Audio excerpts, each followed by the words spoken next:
Roma. Dari Paulus, hamba Kristus Yesus, yang dipanggil menjadi rasul dan dikuduskan untuk memberitakan Injil Allah. Injil itu telah dijanjikannya sebelumnya dengan perantaraan nabi-nabinya dalam kitab-kitab suci. Tentang anaknya yang menurut daging diperanakkan dari keturunan Daud, dan menurut roh kekudusan dinyatakan oleh kebangkitannya dari antara orang mati, bahwa ia adalah anak Allah yang berkuasa, Yesus Kristus Tuhan kita. Dengan perantaraannya, kami menerima kasih karunia dan jabatan rasul untuk menuntun semua bangsa, supaya mereka percaya dan taat kepada namanya. Kamu juga termasuk di antara mereka. Kamu yang telah dipanggil menjadi milik Kristus. Kepada kamu sekalian yang tinggal di Roma, yang dikasihi Allah, yang dipanggil dan dijadikan orang-orang kudus, kasih karunia menyertai kamu, dan damai sejahtera dari Allah, Bapa kita, dan dari Tuhan Yesus Kristus. Pertama-tama aku mengucap syukur kepada Allahku oleh Yesus Kristus atas kamu sekalian, sebab telah tersiar kabar tentang imanmu di seluruh dunia. Karena Allah yang kulayani dengan segenap hatiku dalam pemberitaan Injil anaknya adalah saksiku, bahwa dalam doaku aku selalu mengingat kamu. Aku berdoa, semoga dengan kehendak Allah, aku akhirnya beroleh kesempatan untuk mengunjungi kamu. Sebab aku ingin melihat kamu untuk memberitakan karunia rohani kepadamu, guna menguatkan kamu, yaitu supaya aku ada di antara kamu dan turut terhibur oleh iman kita bersama, baik oleh imanmu maupun oleh imanku. Saudara-saudara, aku mau supaya kamu mengetahui bahwa aku telah sering berniat untuk datang kepadamu, tetapi hingga kini selalu aku terhalang, agar di tengah-tengahmu aku menemukan buah, seperti juga di tengah-tengah bangsa bukan Yahudi yang lain. Aku berhutang, baik kepada orang Yunani maupun kepada orang bukan Yunani, baik kepada orang terpelajar maupun kepada orang tidak terpelajar. Itulah sebabnya aku ingin untuk memberitakan Injil kepada kamu juga yang diam di Roma.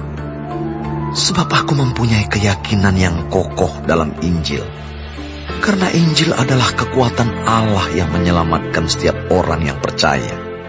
Pertama-tama orang Yahudi, tetapi juga orang Yunani. Sebab di dalamnya nyata kebenaran Allah yang bertolak dari iman dan memimpin kepada iman. Seperti ada tertulis, orang benar akan hidup oleh iman. Sebab murka Allah nyata dari surga atas segala kefasikan dan kelaliman manusia yang menindas kebenaran dengan kelaliman. Karena apa yang dapat mereka ketahui tentang Allah nyata bagi mereka, sebab Allah telah menyatakannya kepada mereka. Sebab apa yang tidak nampak daripadanya, yaitu kekuatannya yang kekal dan keilahiannya, dapat nampak kepada pikiran dari karyanya sejak dunia diciptakan, sehingga mereka tidak dapat berdalih. Sebab sekalipun mereka mengenal Allah, mereka tidak memuliakan Dia sebagai Allah atau mengucap syukur kepadanya. Sebaliknya, pikiran mereka menjadi sia-sia dan hati mereka yang bodoh menjadi gelap. Mereka berbuat seolah-olah mereka penuh hikmat, tetapi mereka telah menjadi bodoh. Mereka menggantikan kemuliaan Allah yang tidak fana dengan gambaran yang mirip dengan manusia yang fana, burung-burung, binatang-binatang yang berkaki empat, atau binatang-binatang yang menjalar. Karena itu, Allah menyerahkan mereka kepada keinginan hati mereka akan kecemaran, sehingga mereka saling mencemarkan tubuh mereka. Sebab mereka menggantikan kebenaran Allah dengan dusta, dan memuja dan menyembah makhluk dengan melupakan penciptanya yang harus dipuji selama-lamanya. Amin. Karena itu, Allah menyerahkan mereka kepada hawa nafsu yang memalukan, sebab istri-istri mereka menggantikan persetubuhan yang wajar dengan yang tak wajar. Demikian juga suami-suami meninggalkan persetubuhan yang wajar dengan istri mereka dan menyala-nyala dalam berahi mereka seorang terhadap yang lain, sehingga mereka melakukan kemesuman laki-laki dengan laki-laki. Dan karena itu, mereka menerima dalam diri mereka balasan yang setimpal untuk kesesatan mereka. Dan karena mereka tidak merasa perlu untuk mengakui Allah, maka Allah menyerahkan mereka kepada pikiran-pikiran yang terkutuk, sehingga mereka melakukan apa yang tidak pantas, penuh dengan rupa-rupa kelaliman, kejahatan, keserakahan dan kebusukan, penuh dengan dengki, pembunuhan, perselisihan, tipu muslihat dan kefasikan. Mereka adalah pengumpat, pemfitnah, pembenci Allah, kurang ajar, congkak, sombong, pandai dalam kejahatan, tidak taat kepada orang tua, tidak berakal, tidak setia, tidak penyayang, tidak mengenal belas kasihan. Sebab walaupun mereka mengetahui tuntutan-tuntutan hukum Allah, yaitu bahwa setiap orang yang melakukan hal-hal demikian patut dihukum mati, mereka bukan saja melakukannya sendiri, tetapi mereka juga setuju dengan mereka yang melakukannya.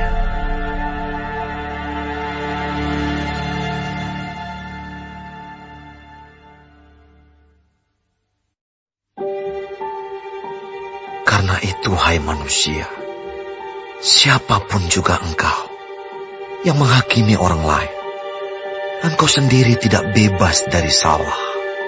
Sebab dalam menghakimi orang lain, engkau menghakimi dirimu sendiri. Karena engkau yang menghakimi orang lain melakukan hal-hal yang sama. Tetapi kita tahu bahwa hukuman Allah berlangsung secara jujur atas mereka yang berbuat demikian. Dan engkau, hai manusia, engkau yang menghakimi mereka yang berbuat demikian, sedangkan engkau sendiri melakukannya juga. Adakah engkau sangka bahwa engkau akan luput dari hukuman Allah? Maukah engkau menganggap sepi kekayaan kemurahannya, kesabarannya, dan kelapangan hatinya? Tidakkah engkau tahu bahwa maksud kemurahan Allah ialah menuntun engkau kepada pertobatan? Tetapi oleh kekerasan hatimu yang tidak mau bertobat, engkau menimbun murka atas dirimu sendiri. Pada hari waktu mana murka dan hukuman Allah yang adil akan dinyatakan. Ia akan membalas setiap orang menurut perbuatannya, yaitu hidup kekal kepada mereka yang dengan tekun berbuat baik, mencari kemuliaan, kehormatan dan ketidakbinasaan. Tetapi murka dan geram kepada mereka yang mencari kepentingan sendiri, yang tidak taat kepada kebenaran, melainkan taat kepada kelaliman. Penderitaan dan kesesakan akan menimpa setiap orang yang hidup yang berbuat jahat. Pertama-tama orang Yahudi dan juga orang Yunani. Tetapi kemuliaan, kehormatan, dan damai sejahtera akan diperoleh semua orang yang berbuat baik. Pertama-tama orang Yahudi dan juga orang Yunani. Sebab Allah tidak memandang bulu. Sebab semua orang yang berdosa tanpa hukum Taurat akan binasa tanpa hukum Taurat. Dan semua orang yang berdosa di bawah hukum Taurat akan dihakimi oleh hukum Taurat. Karena bukanlah orang yang mendengar hukum Taurat yang benar di hadapan Allah, tetapi orang yang melakukan hukum Tauratlah yang akan dibenarkan. Apabila bangsa-bangsa lain yang tidak memiliki hukum Taurat, oleh dorongan diri sendiri melakukan apa yang dituntut hukum Taurat, maka walaupun mereka tidak memiliki hukum Taurat, mereka menjadi hukum Taurat bagi diri mereka sendiri. Sebab dengan itu, mereka menunjukkan bahwa isi hukum Taurat ada tertulis di dalam hati mereka. Dan suara hati mereka turut bersaksi, dan pikiran mereka saling menuduh atau saling membela. Hal itu akan nampak pada hari bila mana Allah, sesuai dengan Injil yang kuberitakan, akan menghakimi segala sesuatu yang tersembunyi dalam hati manusia oleh Kristus Yesus. Tetapi, jika kamu menyebut dirimu orang Yahudi dan bersandar kepada hukum Taurat, bermegah dalam Allah, dan tahu akan kehendaknya, dan oleh karena diajar dalam hukum Taurat, dapat tahu mana yang baik dan mana yang tidak, dan yakin bahwa engkau adalah penuntun orang buta, dan terang bagi mereka yang di dalam kegelapan, pendidik orang bodoh, dan pengajar orang yang belum dewasa. Karena dalam hukum Taurat, engkau memiliki kegenapan segala kepandaian dan kebenaran. Jadi, bagaimanakah engkau yang mengajar orang lain? Tidakkah engkau mengajar dirimu sendiri? Engkau yang mengajar, jangan mencuri. Mengapa engkau sendiri mencuri? Engkau yang berkata, jangan berzina. Mengapa engkau sendiri berzina? Engkau yang jijik akan segala berhala, mengapa engkau sendiri merampok rumah berhala? Engkau bermegah atas hukum Taurat, mengapa engkau sendiri menghina Allah dengan melanggar hukum Taurat itu? Seperti ada tertulis, sebab oleh karena kamulah nama Allah dihujat di antara bangsa-bangsa lain. Sunat memang ada gunanya jika engkau mentaati hukum Taurat. Tetapi jika engkau melanggar hukum Taurat, maka sunatmu tidak ada lagi gunanya. Jadi, jika orang yang tak bersunat memperhatikan tuntutan-tuntutan hukum Taurat, tidakkah ia dianggap sama dengan orang yang telah disunat?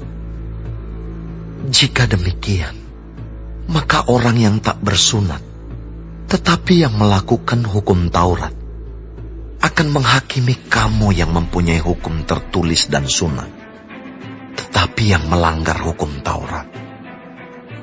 Sebab yang disebut Yahudi bukanlah orang yang lahiria Yahudi, dan yang disebut sunat bukanlah sunat yang dilangsungkan secara lahiria. Tetapi orang Yahudi sejati ialah dia yang tidak nampak keyahudiannya.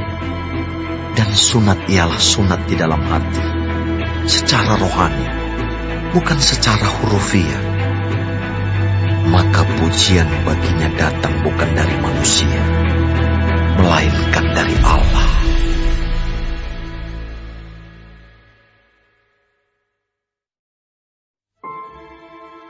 Jika demikian, apakah kelebihan orang Yahudi? Dan apakah gunanya sunat? Banyak sekali, dan di dalam segala hal. Pertama-tama, sebab kepada merekalah dipercayakan firman Allah. Jadi bagaimana jika di antara mereka ada yang tidak setia? Dapatkah ketidaksetiaan itu membatalkan kesetiaan Allah? Sekali-kali tidak. Sebaliknya, Allah adalah benar, dan semua manusia pembohong. Seperti ada tertulis, supaya engkau ternyata benar dalam segala firman-Mu dan menang jika engkau dihakimi. Tetapi jika ketidakbenaran kita menunjukkan kebenaran Allah, apakah yang akan kita katakan? Tidak adilkah Allah? Aku berkata sebagai manusia, jika Ia menampakkan murka-Nya? Sekali-kali tidak. Andai kata demikian, bagaimanakah Allah dapat menghakimi dunia? Tetapi jika kebenaran Allah oleh dustaku semakin melimpah bagi kemuliaan-Nya, mengapa aku masih dihakimi lagi sebagai orang berdosa? Bukankah tidak benar fitnahan orang yang mengatakan bahwa kita berkata, marilah kita berbuat yang jahat, supaya yang baik timbul daripadanya? Orang semacam itu sudah selayaknya mendapat hukuman. Jadi bagaimana? Adakah kita mempunyai kelebihan daripada orang lain? Sama sekali tidak. Sebab di atas telah kita tuduh baik orang Yahudi maupun orang Yunani, bahwa mereka semua ada di bawah kuasa dosa. Seperti ada tertulis, tidak ada yang benar, seorang pun tidak. Tidak ada seorang pun yang berakal budi. Tidak ada seorang pun yang mencari Allah. Semua orang telah menyeleweng. Mereka semua tidak berguna. Tidak ada yang berbuat baik, seorang pun tidak. Kerongkongan mereka seperti kubur yang ternganga. Lidah mereka merayu-rayu. Bibir mereka mengandung bisa. Mulut mereka penuh dengan sumpah serapah. Kaki mereka cepat untuk menumpahkan darah. Keruntuhan dan kebinasaan mereka tinggalkan di jalan mereka, dan jalan damai tidak mereka kenal. Rasa takut kepada Allah tidak ada pada orang itu. Tetapi kita tahu bahwa segala sesuatu yang tercantum dalam kitab Taurat ditujukan kepada mereka yang hidup di bawah hukum Taurat, supaya tersumbat setiap mulut dan seluruh dunia jatuh ke bawah hukuman Allah. Sebab tidak seorang pun yang dapat dibenarkan di hadapan Allah oleh karena melakukan hukum Taurat. Karena justru oleh hukum Taurat orang mengenal dosa. Tetapi sekarang, tanpa hukum Taurat, kebenaran Allah telah dinyatakan, seperti yang disaksikan dalam kitab Taurat dan kitab-kitab para nabi, yaitu kebenaran Allah karena iman dalam Yesus Kristus bagi semua orang yang percaya, sebab tidak ada perbedaan. Karena semua orang telah berbuat dosa dan telah kehilangan kemuliaan Allah, dan oleh kasih karunia telah dibenarkan dengan cuma-cuma karena penebusan dalam Kristus Yesus.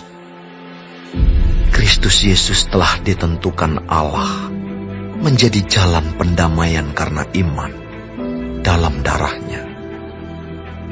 Hal ini dibuatnya untuk menunjukkan keadilan-Nya, karena Ia telah membiarkan dosa-dosa yang telah terjadi dahulu pada masa kesabaran-Nya. Maksudnya ialah untuk menunjukkan keadilan-Nya pada masa ini, supaya nyata bahwa Ia benar dan juga membenarkan orang yang percaya kepada Yesus. Jika demikian, apakah dasarnya untuk bermegah? Tidak ada. Berdasarkan apa? Berdasarkan perbuatan? Tidak. Melainkan berdasarkan iman. Karena kami yakin bahwa manusia dibenarkan karena iman, dan bukan karena ia melakukan hukum Taurat. Atau adakah Allah hanya Allah orang Yahudi saja, Bukankah ia juga adalah Allah bangsa-bangsa lain? Ya, benar, ia juga adalah Allah bangsa-bangsa lain. Artinya, kalau ada satu Allah yang akan membenarkan baik orang-orang bersunat karena iman, maupun orang-orang tak bersunat juga karena iman. Jika demikian, adakah kami membatalkan hukum Taurat karena iman? Sama sekali tidak. Sebaliknya, kami meneguhkannya.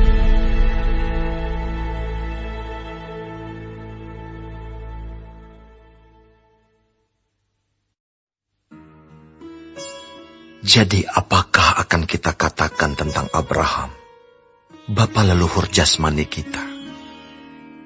Sebab jikalau Abraham dibenarkan karena perbuatannya, maka ia beroleh dasar untuk bermegah, tetapi tidak di hadapan Allah. Sebab apakah dikatakan nas kitab suci? Lalu percayalah Abraham kepada Tuhan, dan Tuhan memperhitungkan hal itu kepadanya sebagai kebenaran. Kalau ada orang yang bekerja, upahnya tidak diperhitungkan sebagai hadiah, tetapi sebagai haknya. Tetapi kalau ada orang yang tidak bekerja, namun percaya kepada Dia yang membenarkan orang durhaka, imannya diperhitungkan menjadi kebenaran. Seperti juga Daud menyebut, berbahagia orang yang dibenarkan Allah bukan berdasarkan perbuatannya. Berbahagialah orang yang diampuni pelanggaran-pelanggarannya, dan yang ditutupi dosa-dosanya. Berbahagialah manusia yang kesalahannya tidak diperhitungkan Tuhan kepadanya. Adakah ucapan bahagia ini hanya berlaku bagi orang bersunat saja, atau juga bagi orang tak bersunat? Sebab telah kami katakan bahwa kepada Abraham iman diperhitungkan sebagai kebenaran. Dalam keadaan manakah hal itu diperhitungkan? Sebelum atau sesudah ia disunat? Bukan sesudah disunat, tetapi sebelumnya. Dan tanda sunat itu diterimanya sebagai meterai kebenaran berdasarkan iman yang ditunjukkannya sebelum ia bersunat. Demikianlah ia dapat menjadi bapa semua orang percaya yang tak bersunat, supaya kebenaran diperhitungkan kepada mereka. Dan juga menjadi bapa orang-orang bersunat, yaitu mereka yang bukan hanya bersunat, tetapi juga mengikuti jejak iman Abraham, bapa leluhur kita, pada masa ia belum disunat. Sebab bukan karena hukum Taurat telah diberikan janji kepada Abraham dan keturunannya, bahwa ia akan memiliki dunia, tetapi karena kebenaran berdasarkan iman. Sebab jika mereka yang mengharapkannya dari hukum Taurat menerima bagian yang dijanjikan Allah, maka sia-sialah iman, dan batallah janji itu. Karena hukum Taurat membangkitkan murka, tetapi di mana tidak ada hukum Taurat, di situ tidak ada juga pelanggaran. Karena itulah kebenaran berdasarkan iman, supaya merupakan kasih karunia, sehingga janji itu berlaku bagi semua keturunan Abraham, bukan hanya bagi mereka yang hidup dari hukum Taurat, tetapi juga bagi mereka yang hidup dari iman Abraham. Sebab Abraham adalah bapa kita semua. Seperti ada tertulis, engkau telah kutetapkan menjadi bapa banyak bangsa, di hadapan Allah yang kepadanya ia percaya, yaitu Allah yang menghidupkan orang mati, dan yang menjadikan dengan firman-Nya apa yang tidak ada menjadi ada. Sebab sekalipun tidak ada dasar untuk berharap, namun Abraham berharap juga dan percaya bahwa ia akan menjadi bapa banyak bangsa, menurut yang telah difirmankan, demikianlah banyaknya nanti keturunanmu. Imannya tidak menjadi lemah, walaupun ia mengetahui bahwa tubuhnya sudah sangat lemah, karena usianya telah kira-kira 100 tahun, dan bahwa rahim Sarah telah tertutup. Tetapi terhadap janji Allah, ia tidak bimbang karena ketidakpercayaan. Malah ia diperkuat dalam imannya, dan ia memuliakan Allah dengan penuh keyakinan bahwa Allah berkuasa untuk melaksanakan apa yang telah ia janjikan. Karena itu, hal ini diperhitungkan kepadanya sebagai kebenaran. Kata-kata ini, yaitu, hal ini diperhitungkan kepadanya, tidak ditulis untuk Abraham saja, tetapi ditulis juga untuk kita. Sebab kepada kita pun Allah memperhitungkannya, karena kita percaya kepada Dia yang telah membangkitkan Yesus Tuhan kita dari antara orang mati, yaitu Yesus yang telah diserahkan karena pelanggaran kita dan dibangkitkan karena pembenaran kita.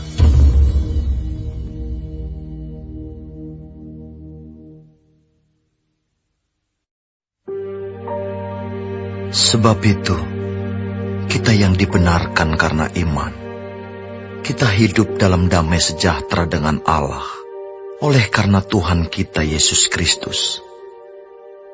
Oleh Dia, kita juga beroleh jalan masuk oleh iman kepada kasih karunia ini. Di dalam kasih karunia ini kita berdiri, dan kita bermegah dalam pengharapan akan menerima kemuliaan Allah. Dan bukan hanya itu saja, kita malah bermegah juga dalam kesengsaraan kita, karena kita tahu bahwa kesengsaraan itu menimbulkan ketekunan, dan ketekunan menimbulkan tahan uji, dan tahan uji menimbulkan pengharapan. Dan pengharapan tidak mengecewakan, karena kasih Allah telah dicurahkan di dalam hati kita oleh Roh Kudus yang telah dikaruniakan kepada kita. Karena waktu kita masih lemah, Kristus telah mati untuk kita orang-orang durhaka pada waktu yang ditentukan oleh Allah. Sebab tidak mudah seorang mau mati untuk orang yang benar, tetapi mungkin untuk orang yang baik ada orang yang berani mati. Akan tetapi Allah menunjukkan kasih-Nya kepada kita, oleh karena Kristus telah mati untuk kita ketika kita masih berdosa. Lebih-lebih, karena kita sekarang telah dibenarkan oleh darah-Nya, kita pasti akan diselamatkan dari murka Allah. Sebab jikalau kita, ketika masih seteru, diperdamaikan dengan Allah oleh kematian anaknya, lebih-lebih kita yang sekarang telah diperdamaikan, pasti akan diselamatkan oleh hidup-Nya. Dan bukan hanya itu saja, kita malah bermegah dalam Allah oleh Yesus Kristus, Tuhan kita. Sebab oleh Dia kita telah menerima pendamaian itu. Sebab itu, sama seperti dosa telah masuk ke dalam dunia oleh satu orang, dan oleh dosa itu juga maut, demikianlah maut itu telah menjalar kepada semua orang, karena semua orang telah berbuat dosa. Sebab sebelum hukum Taurat ada, telah ada dosa di dunia. Tetapi dosa itu tidak diperhitungkan kalau tidak ada hukum Taurat. Sungguh pun demikian, maut telah berkuasa dari zaman Adam sampai kepada zaman Musa, juga atas mereka yang tidak berbuat dosa dengan cara yang sama seperti yang telah dibuat oleh Adam, yang adalah gambaran Dia yang akan datang. Tetapi karunia Allah tidaklah sama dengan pelanggaran Adam.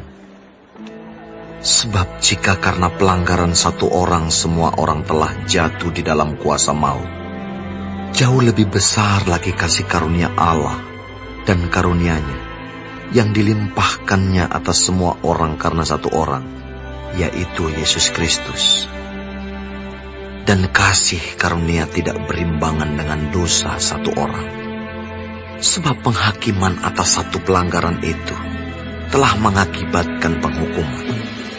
Tetapi penganugerahan karunia atas banyak pelanggaran itu mengakibatkan pembenaran.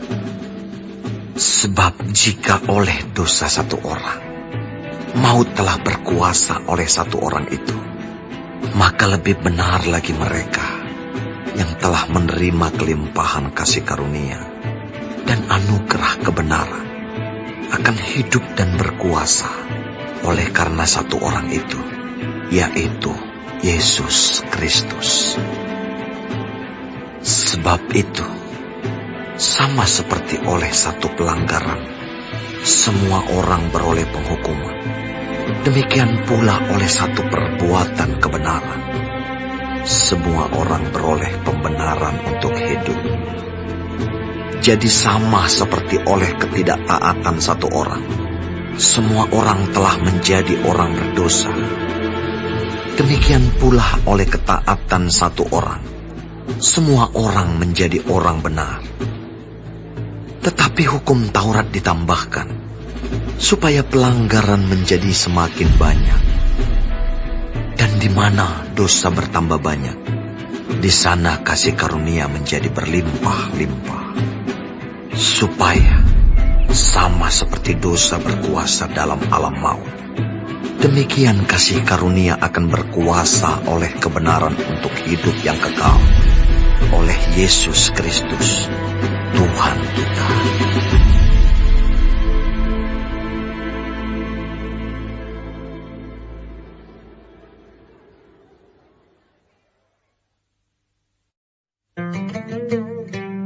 Jika demikian, apakah yang hendak kita katakan? Bolehkah kita bertekun dalam dosa, supaya semakin bertambah kasih karunia itu? Sekali-kali tidak. Bukankah kita telah mati bagi dosa? Bagaimanakah kita masih dapat hidup di dalamnya? Atau tidak tahukah kamu bahwa kita semua yang telah dibaptis dalam Kristus telah dibaptis dalam kematiannya? Dengan demikian, kita telah dikuburkan bersama-sama dengan Dia oleh baptisan dalam kematian, supaya sama seperti Kristus telah dibangkitkan dari antara orang mati oleh kemuliaan Bapa, demikian juga kita akan hidup dalam hidup yang baru.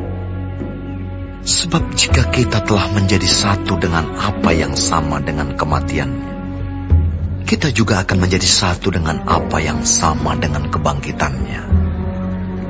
Karena kita tahu bahwa manusia lama kita telah turut disalibkan, supaya tubuh dosa kita hilang kuasanya, agar jangan kita menghambakan diri lagi kepada dosa.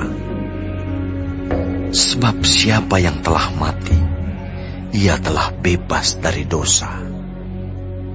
Jadi jika kita telah mati dengan Kristus, kita percaya bahwa kita akan hidup juga dengan Dia. Karena kita tahu bahwa Kristus sesudah Ia bangkit dari antara orang mati, tidak mati lagi. Maut tidak berkuasa lagi atas Dia. Sebab kematiannya adalah kematian terhadap dosa, satu kali dan untuk selama-lamanya. Dan kehidupannya adalah kehidupan bagi Allah. Demikianlah hendaknya kamu memandangnya, bahwa kamu telah mati bagi dosa, tetapi kamu hidup bagi Allah dalam Kristus Yesus. Sebab itu, hendaklah dosa jangan berkuasa lagi di dalam tubuhmu yang fana, supaya kamu jangan lagi menuruti keinginannya. Dan janganlah kamu menyerahkan anggota-anggota tubuhmu kepada dosa untuk dipakai sebagai senjata kelaliman, tetapi serahkanlah dirimu kepada Allah sebagai orang-orang yang dahulu mati, tetapi yang sekarang hidup. Dan serahkanlah anggota-anggota tubuhmu kepada Allah untuk menjadi senjata-senjata kebenaran. Sebab kamu tidak akan dikuasai lagi oleh dosa, karena kamu tidak berada di bawah hukum Taurat, tetapi di bawah kasih karunia. Jadi bagaimana? Apakah kita akan berbuat dosa karena kita tidak berada di bawah hukum Taurat, tetapi di bawah kasih karunia? Sekali-kali tidak. Apakah kamu tidak tahu bahwa apabila kamu menyerahkan dirimu kepada seseorang sebagai hamba untuk mentaatinya, kamu adalah hamba orang itu yang harus kamu taati, baik dalam dosa yang memimpin kamu kepada kematian, maupun dalam ketaatan yang memimpin kamu kepada kebenaran. Tetapi syukurlah kepada Allah, dahulu memang kamu hamba dosa, tetapi sekarang kamu dengan segenap hati telah mentaati pengajaran yang telah diteruskan kepadamu. Kamu telah dimerdekakan dari dosa dan menjadi hamba kebenaran. Aku mengatakan hal ini secara manusia karena kelemahan kamu.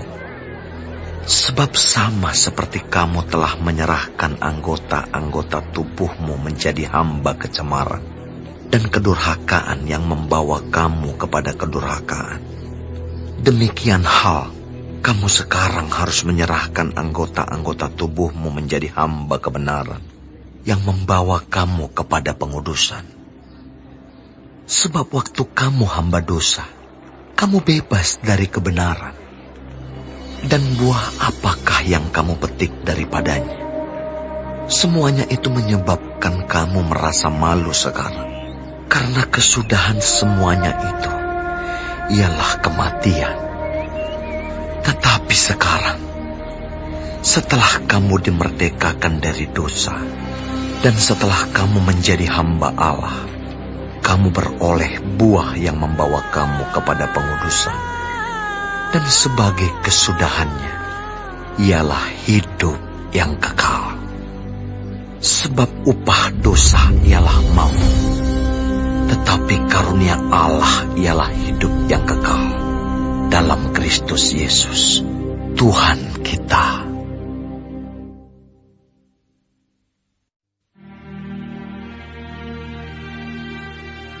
Apakah kamu tidak tahu, saudara-saudara? Sebab aku berbicara kepada mereka yang mengetahui hukum, bahwa hukum berkuasa atas seseorang selama orang itu hidup. Sebab seorang istri terikat oleh hukum kepada suaminya selama suaminya itu hidup. Akan tetapi apabila suaminya itu mati, bebaslah ia dari hukum yang mengikatnya kepada suaminya itu. Jadi selama suaminya hidup, ia dianggap berzina kalau ia menjadi istri laki-laki lain.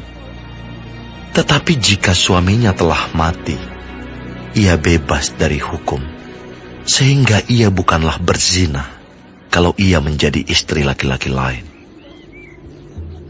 Sebab itu saudara-saudaraku, kamu juga telah mati bagi hukum Taurat oleh tubuh Kristus, supaya kamu menjadi milik orang lain, yaitu milik Dia yang telah dibangkitkan dari antara orang mati, agar kita berbuah bagi Allah. Sebab waktu kita masih hidup di dalam daging, hawa nafsu dosa yang dirangsang oleh hukum Taurat bekerja dalam anggota-anggota tubuh kita, agar kita berbuah bagi maut. Tetapi sekarang kita telah dibebaskan dari hukum Taurat, sebab kita telah mati bagi Dia yang mengurung kita, sehingga kita sekarang melayani dalam keadaan baru menurut roh, dan bukan dalam keadaan lama menurut huruf hukum Taurat. Jika demikian, apakah yang hendak kita katakan? Apakah hukum Taurat itu dosa? Sekali-kali tidak. Sebaliknya, Justru oleh hukum Taurat aku telah mengenal dosa. Karena aku juga tidak tahu apa itu keinginan. Kalau hukum Taurat tidak mengatakan, jangan mengingini. Tetapi dalam perintah itu, dosa mendapat kesempatan untuk membangkitkan di dalam diriku rupa-rupa keinginan. Sebab tanpa hukum Taurat, dosa mati. Dahulu aku hidup tanpa hukum Taurat. Akan tetapi sesudah datang perintah itu, dosa mulai hidup. Sebaliknya aku mati. Dan perintah yang seharusnya membawa kepada hidup, ternyata bagiku justru membawa kepada kematian. Sebab dalam perintah itu, dosa mendapat kesempatan untuk menipu aku. Dan oleh perintah itu, ia membunuh aku. Jadi, hukum Taurat adalah kudus. Dan perintah itu juga adalah kudus, benar dan baik. Jika demikian, adakah yang baik itu menjadi kematian bagiku? Sekali-kali tidak. Tetapi supaya nyata bahwa ia adalah dosa, maka dosa mempergunakan yang baik untuk mendatangkan kematian bagiku, supaya oleh perintah itu dosa lebih nyata lagi keadaannya sebagai dosa. Sebab kita tahu bahwa hukum Taurat adalah rohani, tetapi aku bersifat daging, terjual di bawah kuasa dosa. Sebab apa yang aku perbuat, aku tidak tahu. Karena bukan apa yang kukendaki yang aku perbuat, tetapi apa yang aku benci, itulah yang aku perbuat. Jadi jika aku perbuat apa yang tidak aku kehendaki, aku menyetujui bahwa hukum Taurat itu baik. Kalau demikian, bukan aku lagi yang memperbuatnya, tetapi dosa yang ada di dalam aku. Sebab aku tahu bahwa di dalam aku, yaitu di dalam aku sebagai manusia, tidak ada sesuatu yang baik. Sebab kehendak memang ada di dalam aku, tetapi bukan hal berbuat apa yang baik. Sebab bukan apa yang aku kehendaki, yaitu yang baik yang aku perbuat, melainkan apa yang tidak aku kehendaki, yaitu yang jahat yang aku perbuat. Jadi, jika aku berbuat apa yang tidak aku kehendaki, maka bukan lagi aku yang memperbuatnya, tetapi dosa yang diam di dalam aku. Demikianlah aku dapati hukum ini. Jika aku menghendaki berbuat apa yang baik, yang jahat itu ada padaku. Sebab di dalam batinku, aku suka akan hukum Allah. Tetapi di dalam anggota-anggota tubuhku, aku melihat hukum lain yang berjuang melawan hukum akal budiku, dan membuat aku menjadi tawanan hukum dosa yang ada di dalam anggota-anggota tubuhku. Aku, manusia celaka. Siapakah yang akan melepaskan aku dari tubuh maut ini? Syukur kepada Allah oleh Yesus Kristus Tuhan kita. Jadi, dengan akal budiku aku melayani hukum Allah, tetapi dengan tubuh insaniku, aku melayani hukum dosa.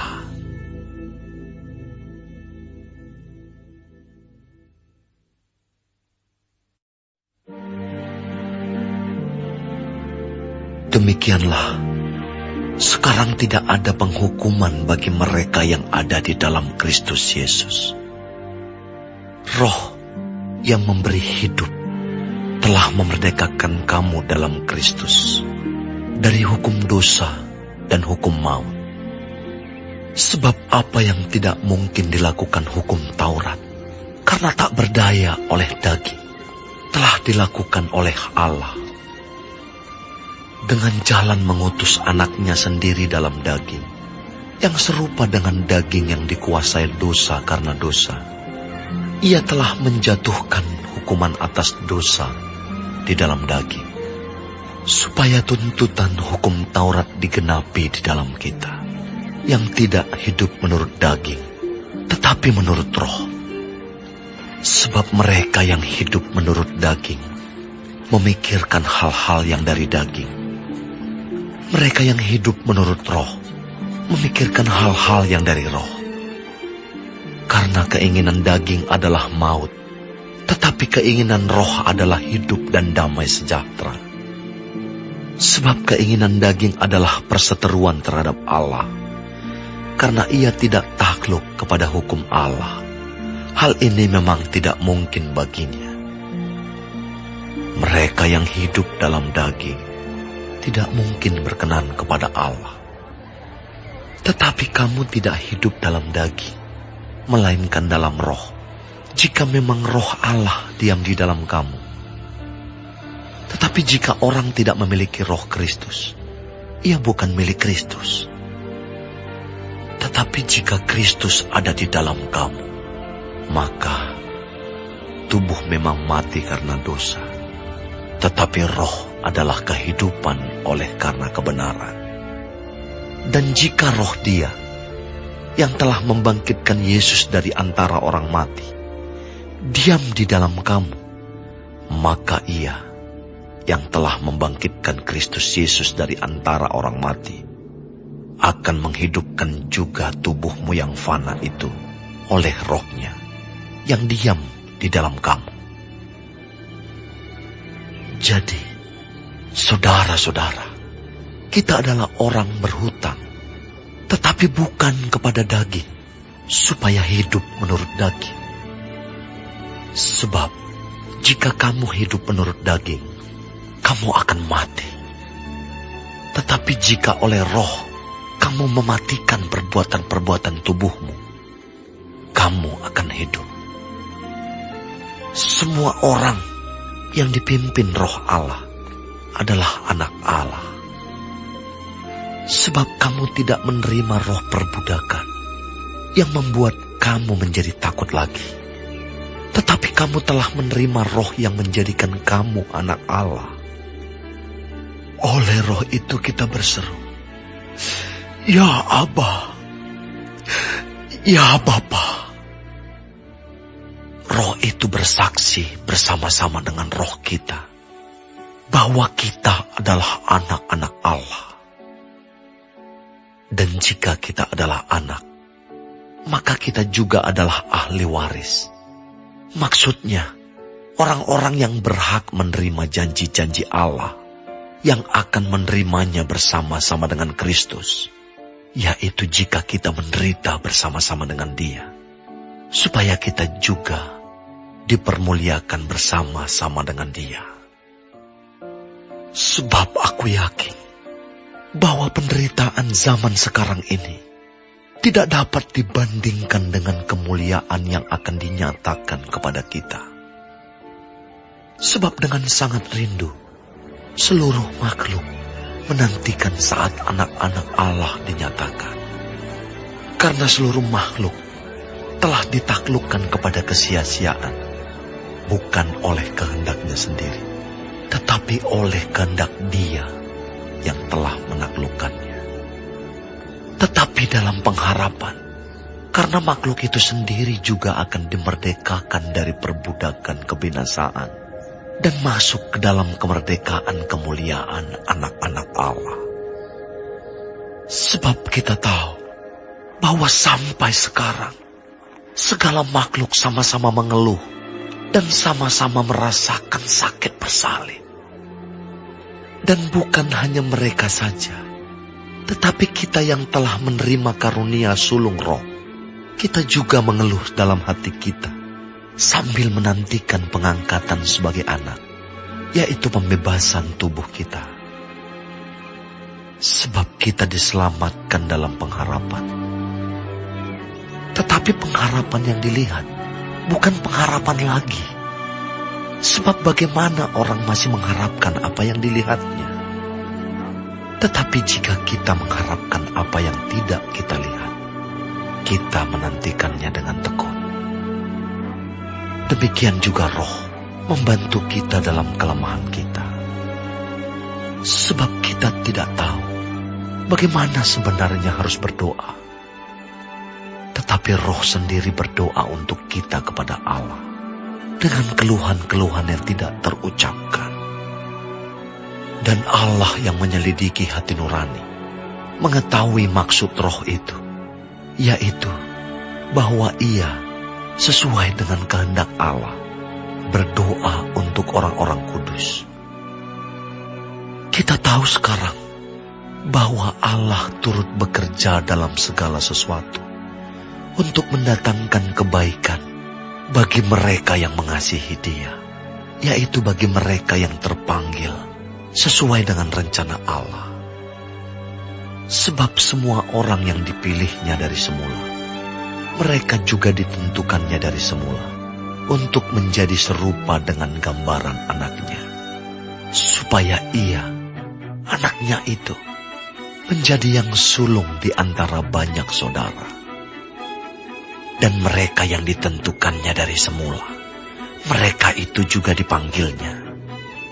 Dan mereka yang dipanggilnya, mereka itu juga dibenarkannya. Dan mereka yang dibenarkannya, mereka itu juga dimuliakannya. Sebab itu, apakah yang akan kita katakan tentang semuanya itu? Jika Allah di pihak kita, siapakah yang akan melawan kita? Ia yang tidak menyayangkan anaknya sendiri, tetapi yang menyerahkannya bagi kita semua. Bagaimanakah mungkin Ia tidak mengaruniakan segala sesuatu kepada kita bersama-sama dengan Dia? Siapakah yang akan menggugat orang-orang pilihan Allah? Allah yang membenarkan mereka. Siapakah yang akan menghukum mereka? Kristus Yesus yang telah mati, bahkan lebih lagi, yang telah bangkit, yang juga duduk di sebelah kanan Allah, yang malah menjadi pembela bagi kita. Siapakah yang akan memisahkan kita dari kasih Kristus? Penindasan atau kesesakan, atau penganiayaan, atau kelaparan, atau ketelanjangan, atau bahaya, atau pedang. Seperti ada tertulis, oleh karena Engkau kami ada dalam bahaya maut sepanjang hari. Kami telah dianggap sebagai domba-domba sembelihan. Tetapi dalam semuanya itu, kita lebih daripada orang-orang yang menang oleh Dia yang telah mengasihi kita. Sebab aku yakin bahwa baik maut maupun hidup, baik malaikat-malaikat maupun pemerintah-pemerintah, baik yang ada sekarang maupun yang akan datang, atau kuasa-kuasa, baik yang di atas maupun yang di bawah, ataupun sesuatu makhluk lain, tidak akan dapat memisahkan kita dari kasih Allah yang ada dalam Kristus Yesus, Tuhan kita.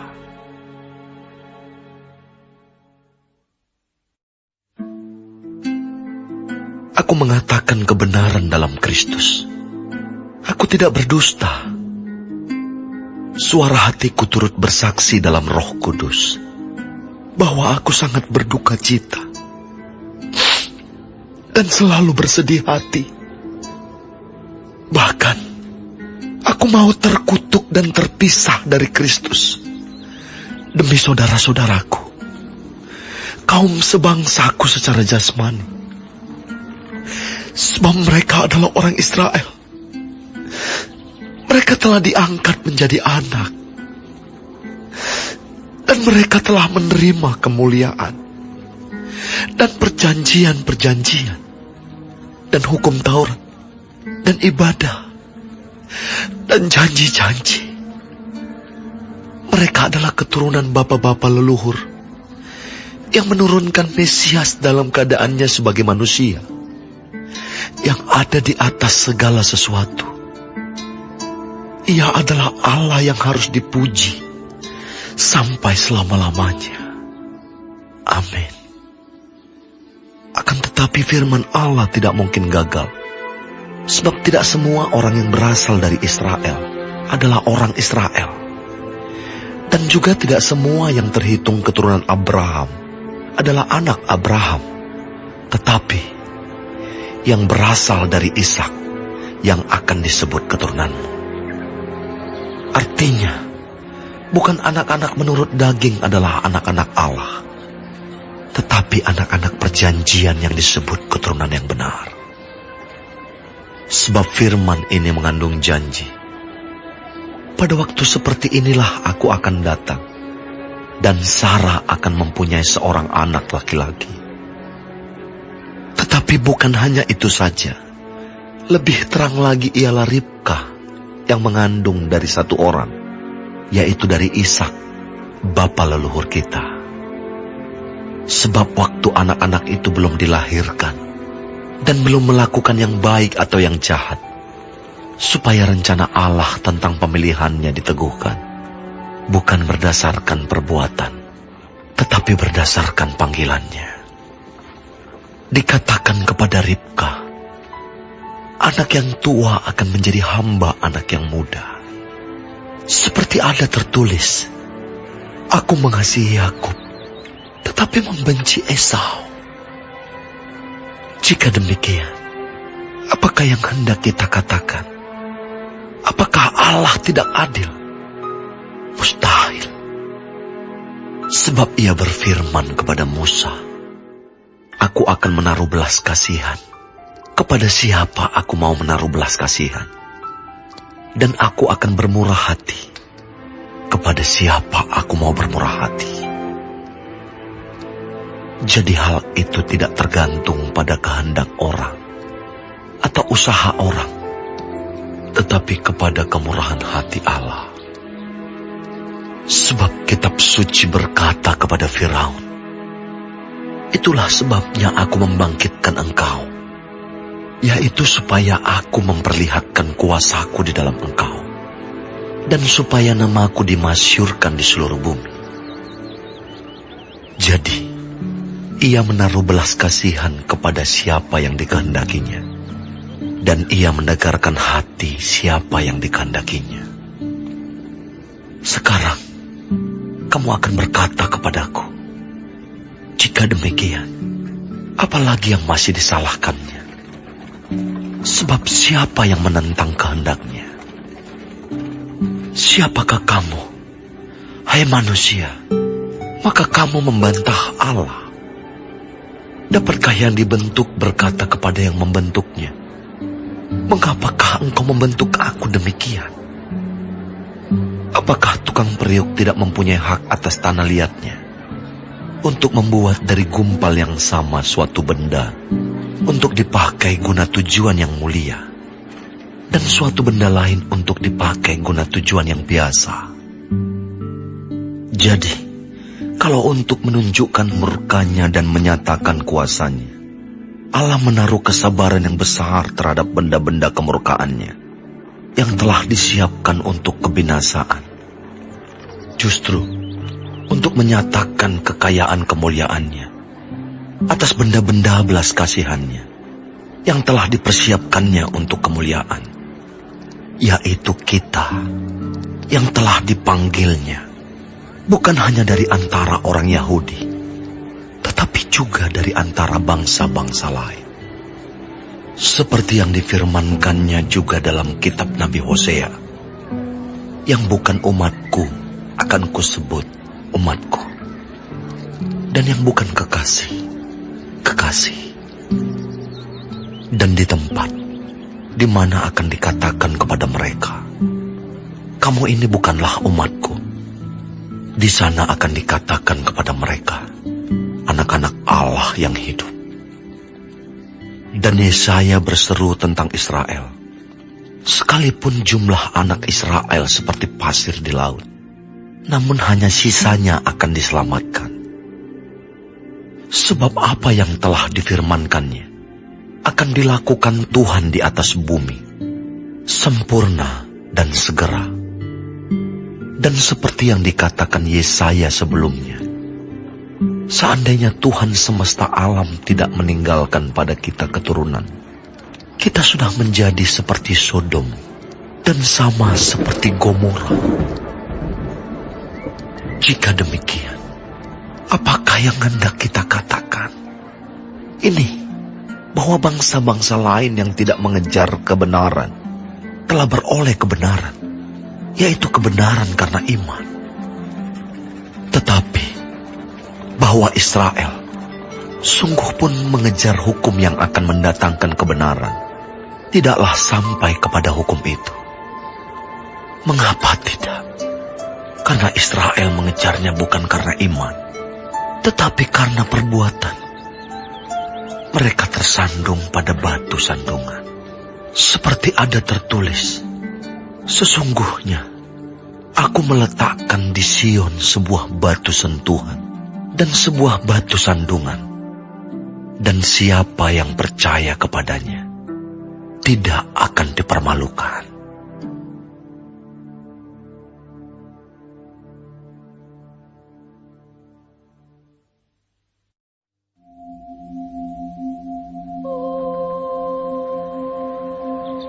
Saudara-saudara, keinginan hatiku dan doaku kepada Tuhan ialah supaya mereka diselamatkan. Sebab aku dapat memberi kesaksian tentang mereka, bahwa mereka sungguh-sungguh giat untuk Allah, tetapi tanpa pengertian yang benar. Sebab, oleh karena mereka tidak mengenal kebenaran Allah, dan oleh karena mereka berusaha untuk mendirikan kebenaran mereka sendiri, maka mereka tidak takluk kepada kebenaran Allah. Sebab Kristus adalah kegenapan hukum Taurat, sehingga kebenaran diperoleh tiap-tiap orang yang percaya. Sebab Musa menulis tentang kebenaran karena hukum Taurat. Orang yang melakukannya akan hidup karenanya. Tetapi kebenaran karena iman berkata demikian. Jangan katakan di dalam hatimu, siapakah akan naik ke surga, yaitu untuk membawa Yesus turun. Atau, siapakah akan turun ke jurang maut, yaitu untuk membawa Kristus naik dari antara orang mati. Tetapi apakah katanya? Ini, firman itu dekat kepadamu, yakni di dalam mulutmu dan di dalam hatimu. Itulah firman iman yang kami beritakan. Sebab jika kamu mengaku dengan mulutmu bahwa Yesus adalah Tuhan, dan percaya dalam hatimu bahwa Allah telah membangkitkan dia dari antara orang mati, maka kamu akan diselamatkan. Karena dengan hati orang percaya dan dibenarkan, dan dengan mulut orang mengaku dan diselamatkan. Karena kitab suci berkata, barang siapa yang percaya kepada dia tidak akan dipermalukan. Sebab tidak ada perbedaan antara orang Yahudi dan orang Yunani. Karena Allah yang satu itu adalah Tuhan dari semua orang, kaya bagi semua orang yang berseru kepadanya. Sebab barang siapa yang berseru kepada nama Tuhan akan diselamatkan. Tetapi bagaimana mereka dapat berseru kepadanya jika mereka tidak percaya kepada dia? Bagaimana mereka dapat percaya kepada dia jika mereka tidak mendengar tentang dia? Bagaimana mereka mendengar tentang dia jika tidak ada yang memberitakannya? Dan bagaimana mereka dapat memberitakannya jika mereka tidak diutus? Seperti ada tertulis, betapa indahnya kedatangan mereka yang membawa kabar baik. Tetapi tidak semua orang telah menerima kabar baik itu. Yesaya sendiri berkata, Tuhan, siapakah yang percaya kepada pemberitaan kami? Jadi, Iman timbul dari pendengaran, dan pendengaran oleh firman Kristus. Tetapi aku bertanya, adakah mereka tidak mendengarnya? Memang mereka telah mendengarnya. Suara mereka sampai ke seluruh dunia, dan perkataan mereka sampai ke ujung bumi. Tetapi aku bertanya, adakah Israel menanggapnya? Pertama-tama Musa berkata, aku menjadikan kamu cemburu terhadap orang-orang yang bukan umat, dan membangkitkan amarahmu terhadap bangsa yang bebal. Dan dengan berani Yesaya mengatakan, aku telah berkenan ditemukan mereka yang tidak mencari aku. Aku telah menampakkan diri kepada mereka yang tidak menanyakan aku. Tetapi tentang Israel ia berkata, sepanjang hari aku telah mengulurkan tanganku kepada bangsa yang tidak taat dan yang membantah.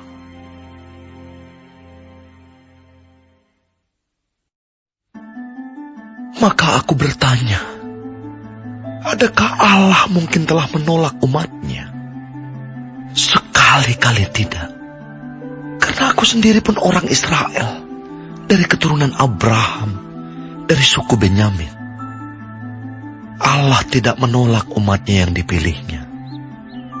Ataukah kamu tidak tahu apa yang dikatakan kitab suci tentang Elia waktu ia mengadukan Israel kepada Allah?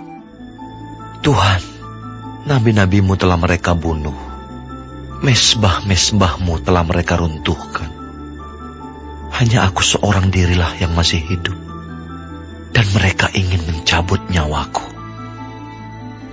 Tetapi bagaimanakah firman Allah kepadanya? Aku masih meninggalkan 7.000 orang bagiku, yang tidak pernah sujud menyembah Baal. Demikian juga pada waktu ini, ada tinggal suatu sisa menurut pilihan kasih karunia. Tetapi jika hal itu terjadi karena kasih karunia, maka bukan lagi karena perbuatan. Sebab jika tidak demikian, maka kasih karunia itu bukan lagi kasih karunia. Jadi bagaimana? Israel tidak memperoleh apa yang dikejarnya, tetapi orang-orang yang terpilih telah memperolehnya, dan orang yang lain telah tegar hatinya. Seperti ada tertulis, Allah membuat mereka tidur nyenyak, memberikan mata untuk tidak melihat, dan telinga untuk tidak mendengar, sampai kepada hari sekarang ini. Dan Daud berkata, biarlah jamuan mereka menjadi jerat dan perangkap, penyesatan dan pembalasan bagi mereka. Dan biarlah mata mereka menjadi gelap, sehingga mereka tidak melihat. Dan buatlah punggung mereka terus-menerus membungkuk. Maka aku bertanya, adakah mereka tersandung dan harus jatuh? Sekali-kali tidak. Tetapi oleh pelanggaran mereka, keselamatan telah sampai kepada bangsa-bangsa lain, supaya membuat mereka cemburu. Sebab jika pelanggaran mereka berarti kekayaan bagi dunia, dan kekurangan mereka kekayaan bagi bangsa-bangsa lain, terlebih-lebih lagi kesempurnaan mereka. Aku berkata kepada kamu, hai bangsa-bangsa bukan Yahudi, justru karena aku adalah rasul untuk bangsa-bangsa bukan Yahudi, aku menganggap hal itu kemuliaan pelayananku, yaitu kalau aku dapat membangkitkan cemburu di dalam hati kaum sebangsaku menurut daging, dan dapat menyelamatkan beberapa orang dari mereka.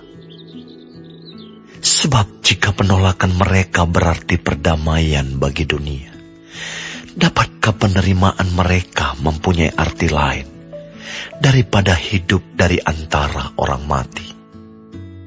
Jikalau roti sulung adalah kudus, maka seluruh adonan juga kudus. Dan jikalau akar adalah kudus, maka cabang-cabang juga kudus.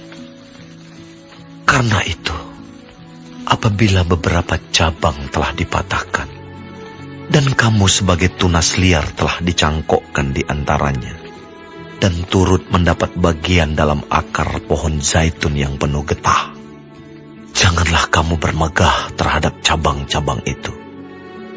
Jikalau kamu bermegah, ingatlah bahwa bukan kamu yang menopang akar itu, melainkan akar itu yang menopang kamu.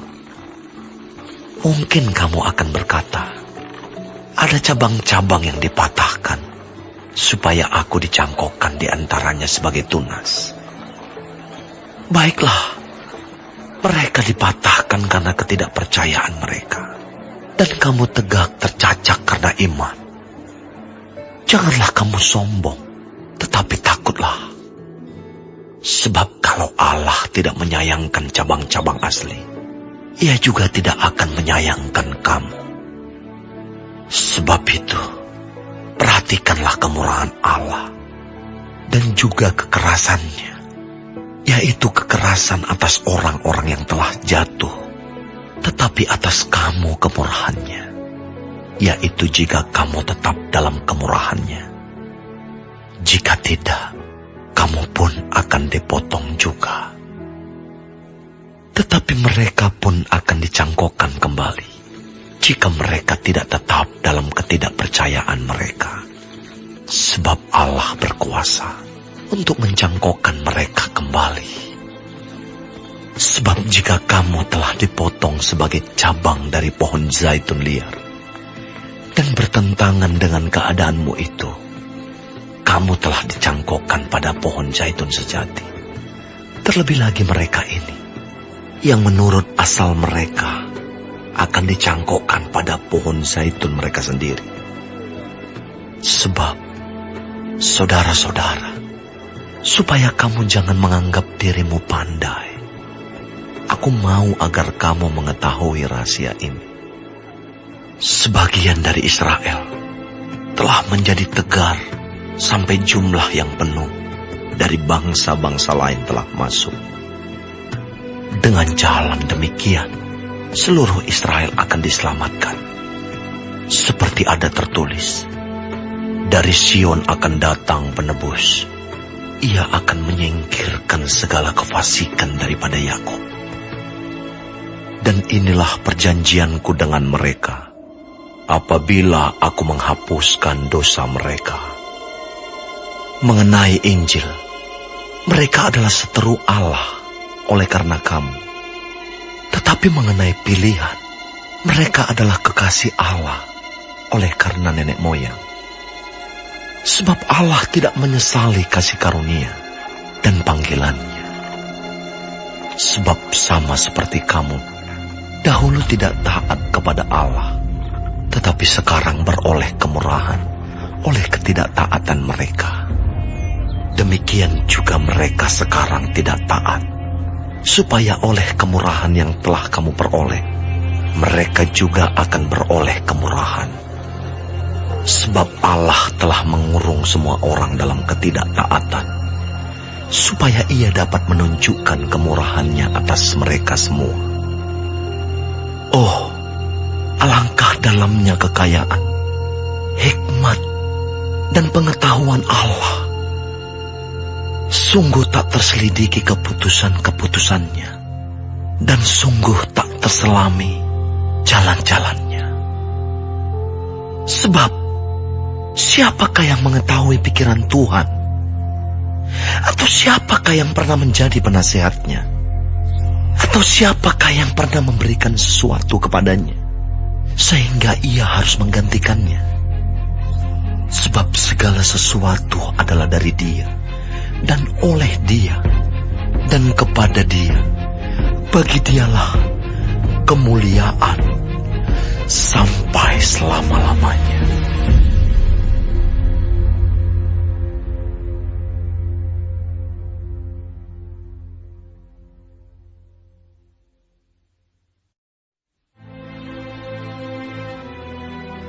Karena itu, saudara-saudara, demi kemurahan Allah aku menasihatkan kamu supaya kamu mempersembahkan tubuhmu sebagai persembahan yang hidup, yang kudus, dan yang berkenan kepada Allah.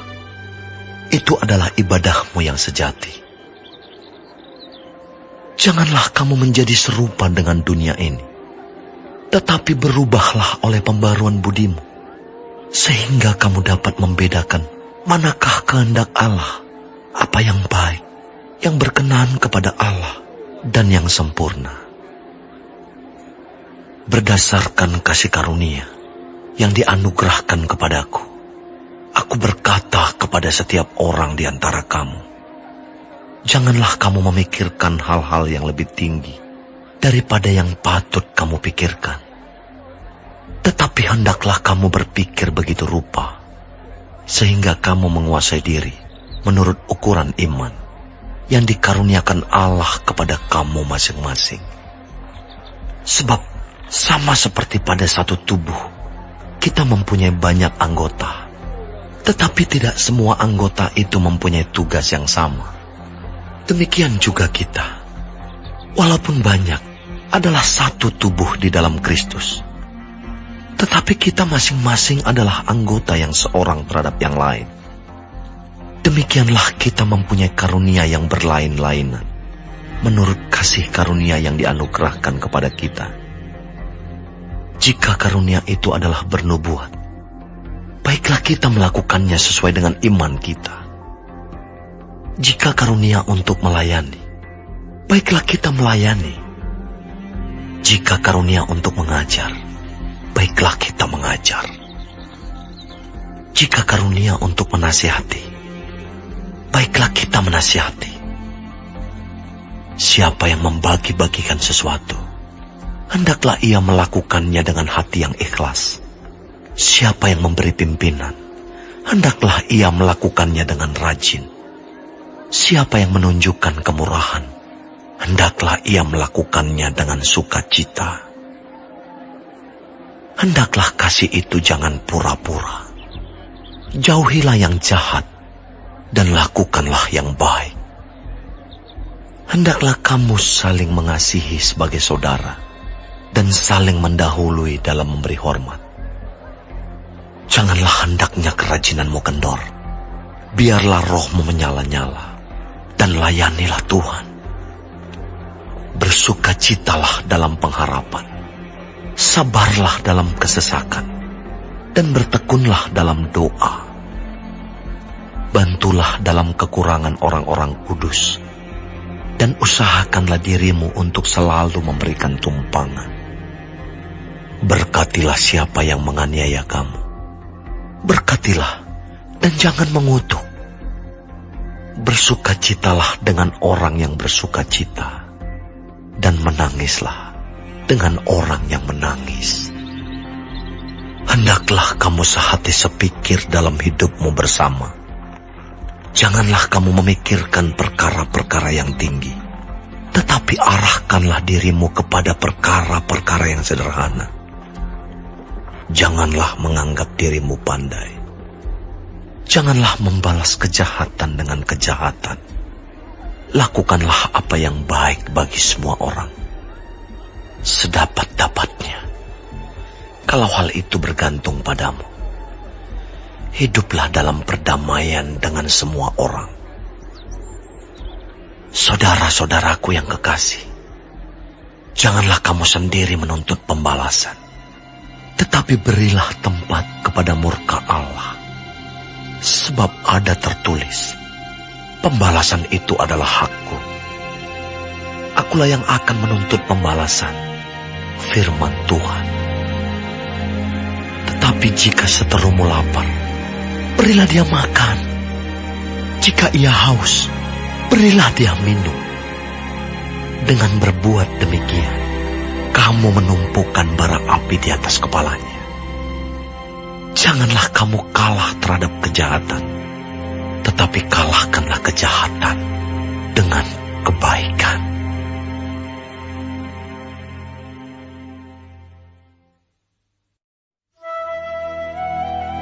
Tiap-tiap orang harus takluk kepada pemerintah yang di atasnya, sebab tidak ada pemerintah yang tidak berasal dari Allah. Dan pemerintah-pemerintah yang ada ditetapkan oleh Allah. Sebab itu, barang siapa melawan pemerintah, ia melawan ketetapan Allah. Dan siapa yang melakukannya akan mendatangkan hukuman atas dirinya. Sebab jika seorang berbuat baik, ia tidak usah takut kepada pemerintah. Hanya jika ia berbuat jahat. Maukah kamu hidup tanpa takut terhadap pemerintah? Perbuatlah apa yang baik, dan kamu akan beroleh pujian daripadanya. Karena pemerintah adalah hamba Allah untuk kebaikanmu. Tetapi jika engkau berbuat jahat, takutlah akan dia. Karena tidak percuma pemerintah menyandang pedang. Pemerintah adalah hamba Allah untuk membalaskan murka Allah atas mereka yang berbuat jahat. Sebab itu, perlu kita menaklukkan diri, bukan saja oleh karena kemurkaan Allah, tetapi juga oleh karena suara hati kita. Itulah juga sebabnya, maka kamu membayar pajak. Karena mereka yang mengurus hal itu adalah pelayan-pelayan Allah. Bayarlah kepada semua orang apa yang harus kamu bayar. Pajak kepada orang yang berhak menerima pajak. Cukai kepada orang yang berhak menerima cukai. Rasa takut kepada orang yang berhak menerima rasa takut. Dan hormat kepada orang yang berhak menerima hormat. Janganlah kamu berhutang apa-apa kepada siapapun juga, tetapi hendaklah kamu saling mengasihi. Sebab barang siapa mengasihi sesamanya manusia, ia sudah memenuhi hukum Taurat. Karena firman, jangan berzina, jangan membunuh, jangan mencuri, jangan mengingini, dan firman lain manapun juga sudah tersimpul dalam firman ini, yaitu kasihilah sesamamu manusia seperti dirimu sendiri. Kasih tidak berbuat jahat terhadap sesama manusia. Karena itu, kasih adalah kegenapan hukum Taurat. Hal ini harus kamu lakukan karena kamu mengetahui keadaan waktu sekarang, yaitu bahwa saatnya telah tiba bagi kamu untuk bangun dari tidur. Sebab sekarang keselamatan sudah lebih dekat bagi kita daripada waktu kita menjadi percaya. Hari sudah jauh malam, telah hampir siang. Sebab itu, marilah kita menanggalkan perbuatan-perbuatan kegelapan dan mengenakan perlengkapan senjata terang. Marilah kita hidup dengan sopan, seperti pada siang hari. Jangan dalam pesta pora dan kemabukan. Jangan dalam percabulan dan hawa nafsu. Jangan dalam perselisihan dan iri hati. Tetapi, kenakanlah Tuhan Yesus Kristus sebagai perlengkapan senjata terang. Dan janganlah merawat tubuhmu untuk memuaskan keinginannya.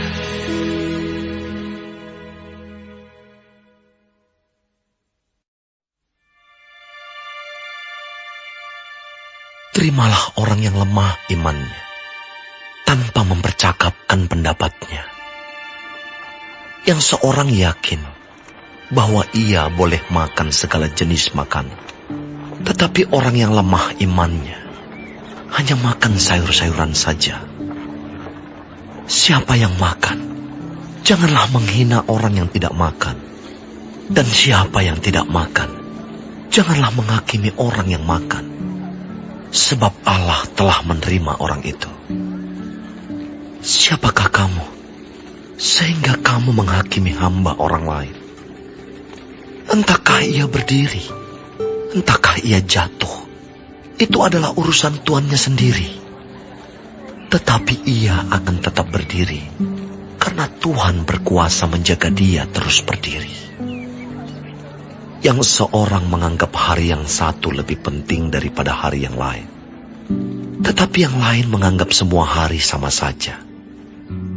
Hendaklah setiap orang benar-benar yakin dalam hatinya sendiri.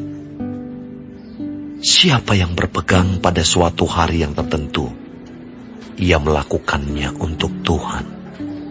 Dan siapa makan, ia melakukannya untuk Tuhan, sebab ia mengucap syukur kepada Allah.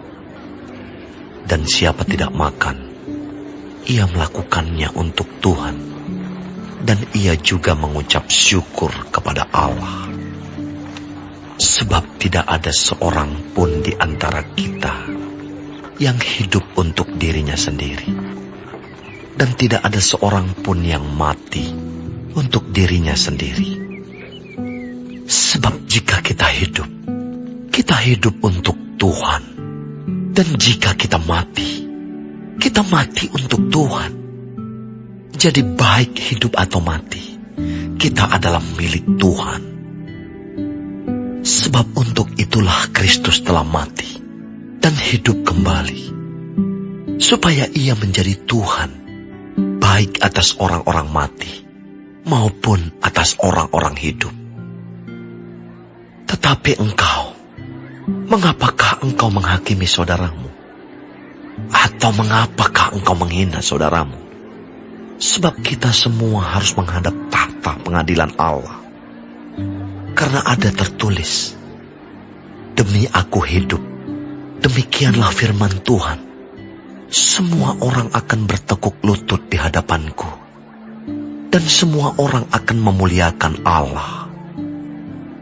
Demikianlah setiap orang di antara kita akan memberi pertanggungan jawab tentang dirinya sendiri kepada Allah.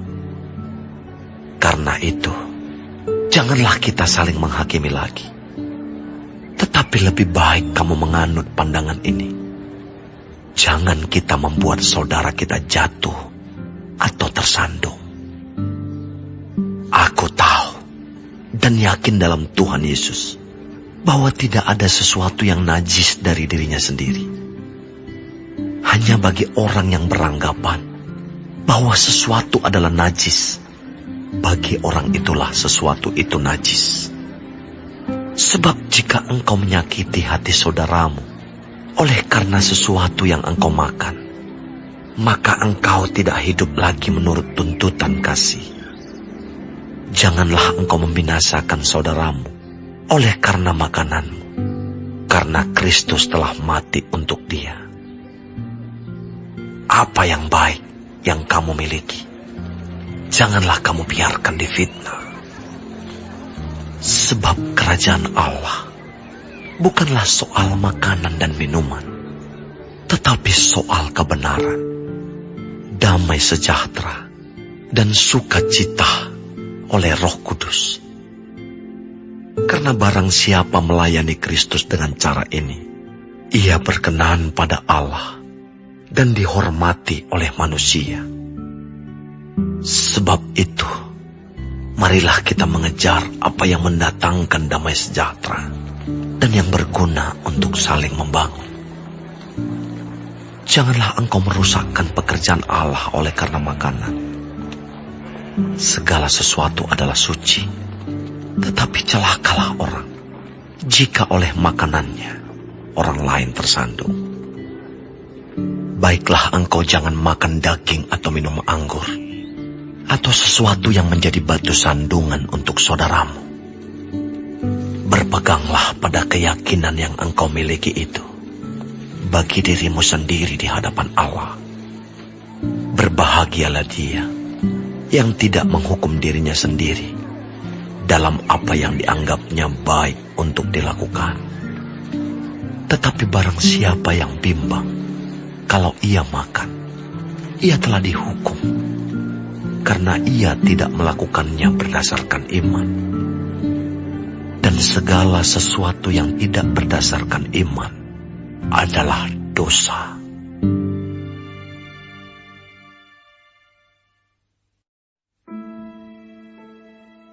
Kita yang kuat wajib menanggung kelemahan orang yang tidak kuat. Dan jangan kita mencari kesenangan kita sendiri.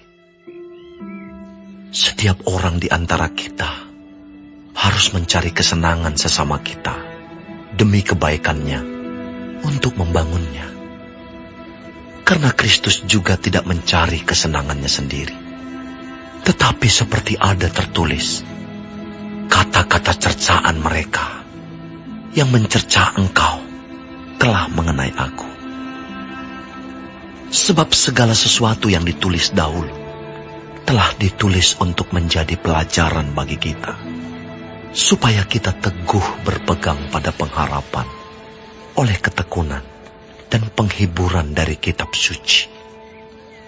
Semoga Allah yang adalah sumber ketekunan dan penghiburan mengaruniakan kerukunan kepada kamu sesuai dengan kehendak Kristus Yesus, sehingga dengan satu hati dan satu suara kamu memuliakan Allah dan Bapa Tuhan kita, Yesus Kristus.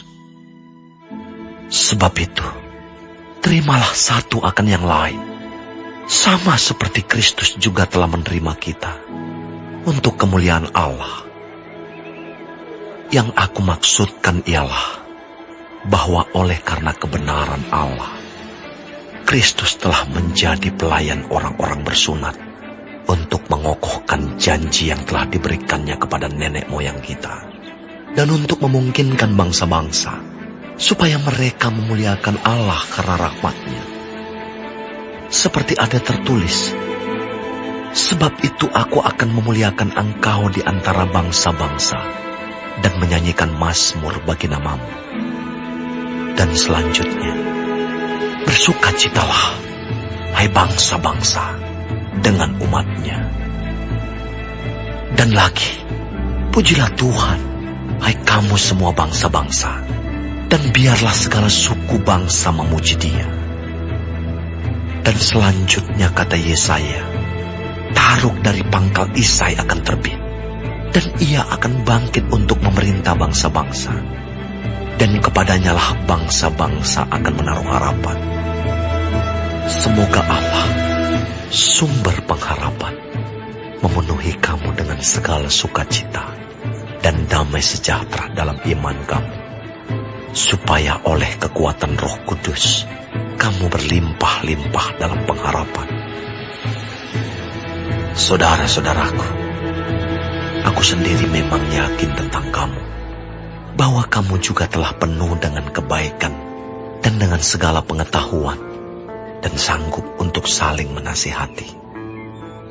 Namun, karena kasih karunia yang telah dianugerahkan Allah kepadaku, aku di sana-sini dengan agak berani telah menulis kepadamu untuk mengingatkan kamu, yaitu bahwa aku boleh menjadi pelayan Kristus Yesus bagi bangsa-bangsa bukan Yahudi dalam pelayanan pemberitaan Injil Allah, supaya bangsa-bangsa bukan Yahudi dapat diterima oleh Allah sebagai persembahan yang berkenan kepadanya, yang disucikan oleh Roh Kudus.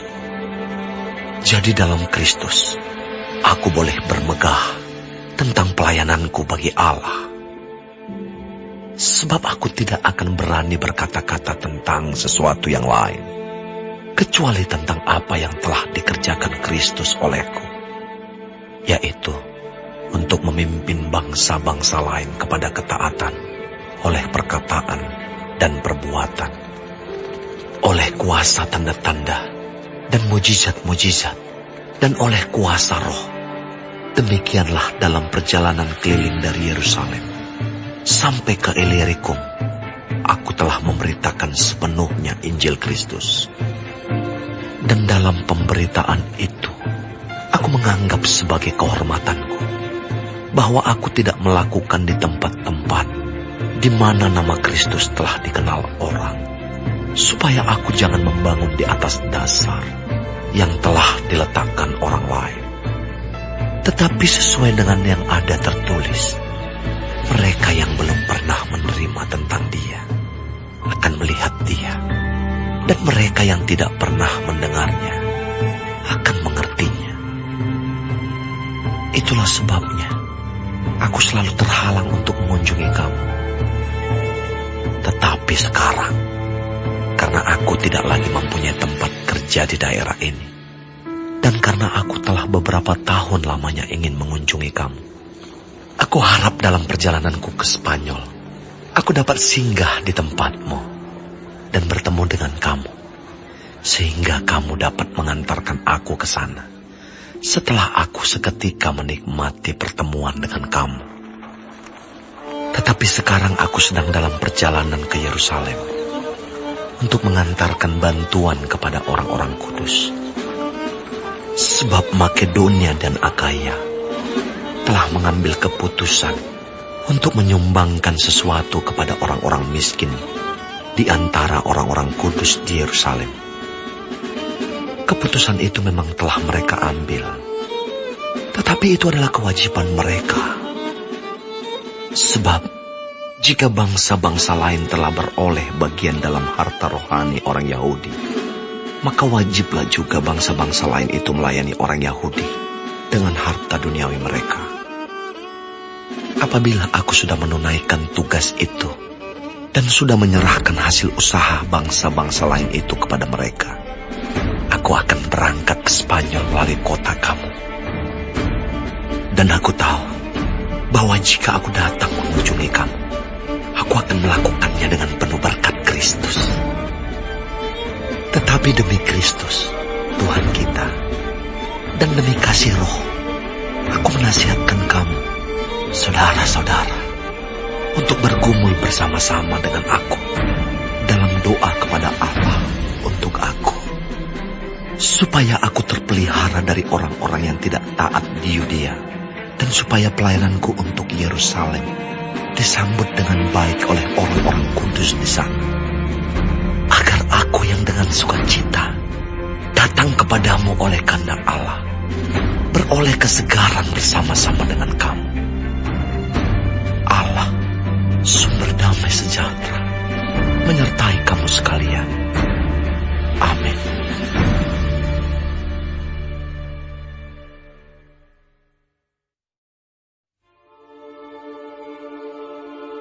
Aku meminta perhatianmu terhadap Febe, saudari kita yang melayani jemaat di Kengkrea, supaya kamu menyambut dia dalam Tuhan, sebagaimana seharusnya bagi orang-orang kudus.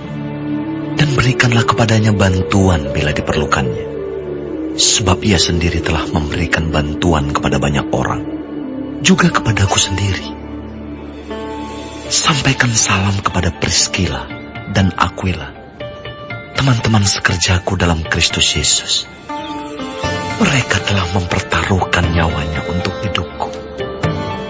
Kepada mereka bukan aku saja yang berterima kasih, tetapi juga semua jemaat bukan Yahudi. Salam juga kepada jemaat di rumah mereka. Salam kepada Epenetus, saudara yang kukasihi, yang adalah buah pertama dari daerah Asia untuk Kristus. Salam kepada Maria yang telah bekerja keras untuk kamu.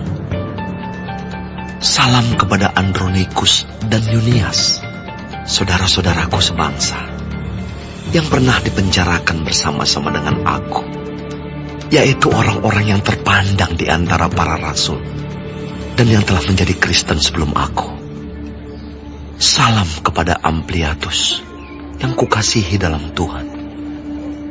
Salam kepada Urbanus, teman sekerja kami dalam Kristus. Dan salam kepada Stakis, yang kukasihi. Salam kepada Apeles, yang telah tahan uji dalam Kristus. Salam kepada mereka, yang termasuk isi rumah Aristobulus. Salam kepada Herodion, temanku sebangsa. Salam kepada mereka yang termasuk isi rumah Narkisus, yang ada dalam Tuhan. Salam kepada Trivena dan Trifosa, yang bekerja membanting tulang dalam pelayanan Tuhan. Salam kepada Persis, yang kukasihi, yang telah bekerja membanting tulang dalam pelayanan Tuhan. Salam kepada Rufus, orang pilihan dalam Tuhan. Dan salam kepada ibunya, yang bagiku adalah juga ibu. Salam kepada Asinkritus, Flegon, Hermes, Patrobas, Hermas, dan saudara-saudara yang bersama-sama dengan mereka. Salam kepada Filologus dan Yulia, Nereus dan saudaranya perempuan, dan Olimpas, dan juga kepada segala orang kudus yang bersama-sama dengan mereka. Bersalam-salamlah kamu dengan cium kudus. Salam kepada kamu dari semua jemaat Kristus. Tetapi aku menasihatkan kamu, saudara-saudara, supaya kamu waspada terhadap mereka yang bertentangan dengan pengajaran yang telah kamu terima, menimbulkan perpecahan dan godaan. Sebab itu, hindarilah mereka. Sebab orang-orang demikian tidak melayani Kristus, Tuhan kita, tetapi melayani perut mereka sendiri. Dan dengan kata-kata mereka yang muluk-muluk, dan dengan bahasa mereka yang manis, mereka menipu orang-orang yang tulus hatinya. Kabar tentang ketaatanmu telah terdengar oleh semua orang. Sebab itu aku bersuka cita tentang kamu. Tetapi aku ingin supaya kamu bijaksana terhadap apa yang baik, dan bersih terhadap apa yang jahat. Semoga Allah, sumber damai sejahtera, segera akan menghancurkan iblis di bawah kakimu. Kasih karunia Yesus, Tuhan kita, menyertai kamu. Salam kepada kamu dari Timotius, temanku sekerja, dan dari Lukius, Yason, dan Sosipater, teman-temanku sebangsa. Salam dalam Tuhan kepada kamu dari Tertius, yaitu aku yang menulis surat ini. Salam kepada kamu dari Gaius, yang memberi tumpangan kepadaku dan kepada seluruh jemaat. Salam kepada kamu dari Erastus, bendahara negeri, dan dari Quartus, saudara kita. Kasih karunia Yesus Kristus, Tuhan kita, menyertai kamu sekalian. Amin.